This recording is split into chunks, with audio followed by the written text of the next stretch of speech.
So, what was your birthday? What? What was your birthday? What was it? Yeah, what date? 22nd Of what month? What year? September 1929. Where were you born? Mm-hmm.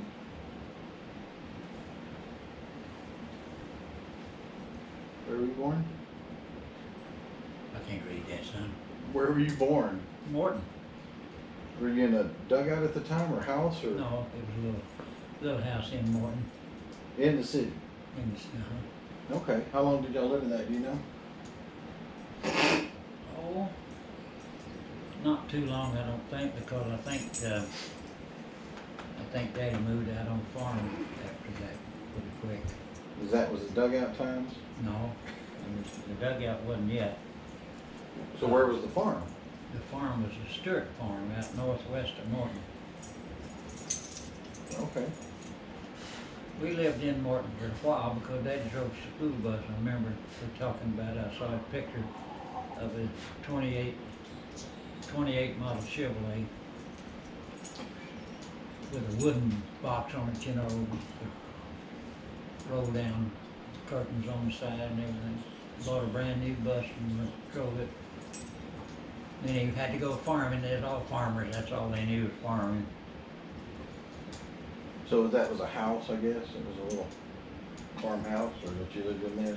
But the one in West Point in, probably a little 2-3 bedroom, 2-3 room. I mean. And then after that, After that, a Stewart place, the farm was just a modest house. I don't remember exactly.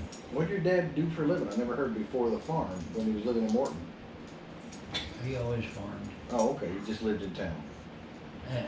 No, he drove a school bus when he lived in town. Oh, okay. You When said I was born. Uh, Did I ever tell you the story about getting thrown out of a car?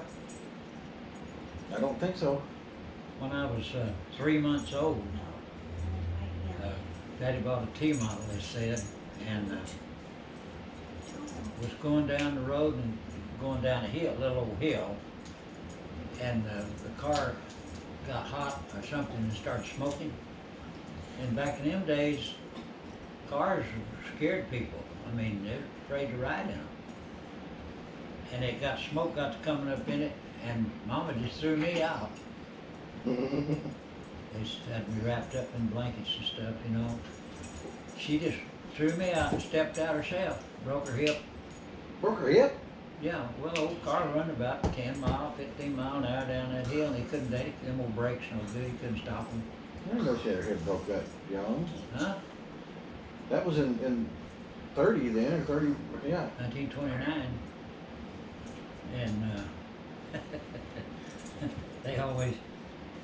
Chalk always told me that's what's the matter with me. Head on my head. Yeah. So after the house north, is that when you moved into the dugout? Yes, and I was 5 years old. That would have been 1933, 34. So you remember moving into it at all, or no? Yes, yes. Was everybody unhappy, or was it a bad thing? Was it just what you had to do? Didn't bother us.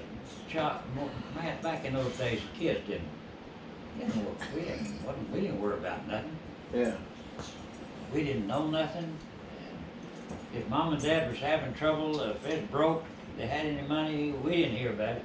What I can tell you that I remember very distinctly about the Stewart place, just like it was yesterday. And I must not have been over 3 or 4 years old. I remember Mr. Mobley lived down the road, and he jig danced. Is that like tap dancing? I guess, and they called it jig dancing, and he played a French, not a French harp, but what's that thing called? It put in your mouth. Harmonica? No, doing, doing, doing. Oh, doing. yeah. I don't know. Oh, it's a harp of some kind. Anyway, Yeah. he played that and come down. I never will forget. He'd come to our house and he just danced and played that thing. We just loved Mr. Mobley. Well, he had a bunch of kids. One Sunday afternoon, me and Hazel and Gordon, Godine wasn't born yet, was down there playing with those kids. And we saw Daddy coming in his wagon and the horses, whipping them horses. He was standing up. Man, never will forget that. He come sliding in there like one of these western things you see. Got us in that wagon and took off back to the house. And you could see the house a half a mile maybe up there, you know. Just before we got there, a little tornado come by, hit our chicken house. And when we got there, there's chickens flying. I never will forget that. Chickens flying everywhere. Tore that old chicken house all to pieces. I remember that. Then I remember going out in the garden with Mama and picking rhubarb, because she made rhubarb pie. And I remember something else that just as plain as day, you know. Had a little dog called Fluffy, a little white dog. I never heard of that one. And Daddy would go out and rattle a bucket at milking time, and Fluffy would go down the pasture and bring the cows in. Really? And then had two little rat terrier dogs. I forget what their names were. And when it would rain, which wasn't very often, but when it rained, our pasture was on a slope. And there's prairie dogs everywhere, you know, back in them days. Me and Daddy and Gordon would go down in that pasture. Now I was four or 5 years old. Go down in the pasture and they'd take a shovel and dig a trench to a prairie dog hole and cut the big mound, you know, and run water in that prairie dog hole till that prairie dog come out. And then them little rat terriers would get him. And all the fighting going on. Oh, Gordon and Daddy liked that. They kill him in ground squirrel, them prairie dogs. That was your TV. Oh man, that was fun. And then I remember, this is really gonna get you now. You're gonna think I'm making this up, but it's not. I wish there's somebody that could, but there's nobody can back me up on it because nobody's alive. But we had Uncle Charlie and Uncle Ernest were old bachelors, illiterate, non-schooled, you know, not very smart, okay? Mama had a big old wash tub, one of them double wash tubs they used to, Renee, you've seen them things, double, twice as big as it's supposed to be. What is it? Wash tubs. Oh, yeah. We had a tank out there that had goldfish in it, a lot of them. You could see them swimming around. When Charlie and Uncle Ernest got in that double tub and got out there with a pitchfork and was trying to fork them fish and turned that thing over. Me and Gordon was out there watching them. And Uncle Ernest, he kind of swam out. They had their coveralls on. They all wore overalls and big, heavy brogan shoes and stuff. Uncle Charlie didn't come up.